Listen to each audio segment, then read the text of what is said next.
कार्तिक मास महात्म कथा अध्याय 9। तो चलिए आज सुनते हैं अध्याय 9 की कथा।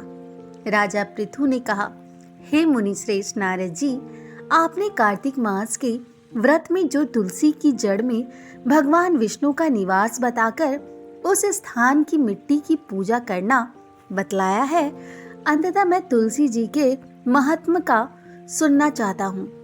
तुलसी जी कहाँ और किस प्रकार उत्पन्न हुई, ये बताने की कृपा करें।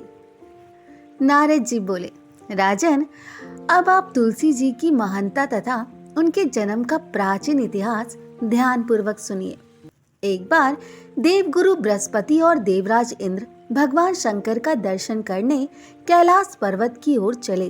तब भगवान शंकर ने अपने भक्तों की परीक्षा लेने के लिए जटाधारी दिगंबर का रूप धारण कर उन दोनों के मार्ग में अवरोध उत्पन्न किया।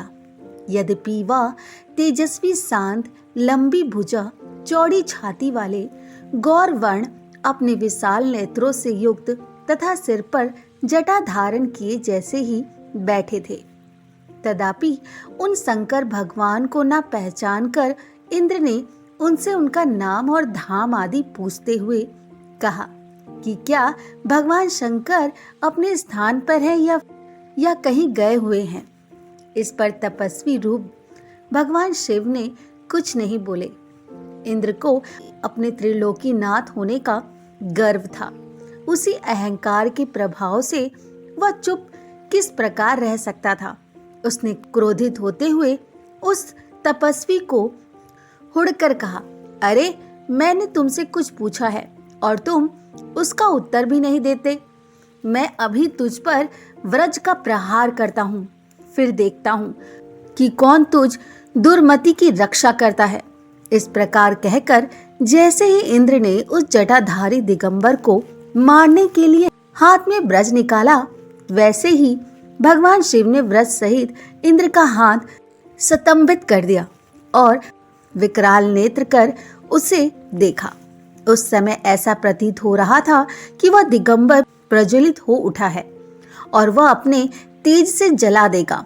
भुजाएं स्तंभित होने के कारण इंद्र दुखित होने के साथ साथ अत्यंत कुपित भी हो गए, परंतु उस जटाधारी दिगंबर को प्रज्वलित देखकर बृहस्पति जी ने उन्हें भगवान शंकर जानकर प्रणाम किया। दंडवत होकर उनकी स्तुति करने लगे। बृहस्पति भगवान शंकर से कहने लगे, हे दीनानाथ, हे महादेव, आप अपने क्रोध को शांत कर लीजिए। इंद्र के इस अपराध को क्षमा कीजिए। बृहस्पति के ये वचन सुनकर भगवान शंकर ने गंभीर वाणी में कहा, मैं अपने नेत्रों से निकाले हुए क्रोध को किस प्रकार रोकूं।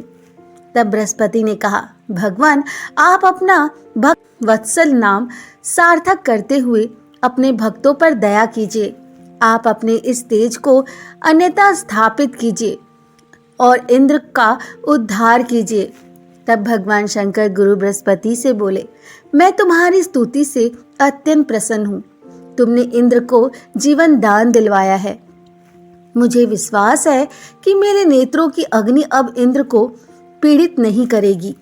बृहस्पति ने इस प्रकार कहकर भगवान शिव ने अपने मस्तक से निकाले हुए अग्निमय तेज को अपने हाथों में ले लिया और फिर उसे क्षीर सागर में डाल दिया। तत्पश्चात भगवान शंकर अंतर्ध्यान हो गए। इस प्रकार जिनको जो जानने की कामना थी उसे जानकर इंद्र तथा बृहस्पति अपने अपने स्थान पर चले गए। तो दोस्तों, यहीं पर कार्तिक मास के अध्याय 9वां समाप्त होती है। कहिए श्री हरि की जय।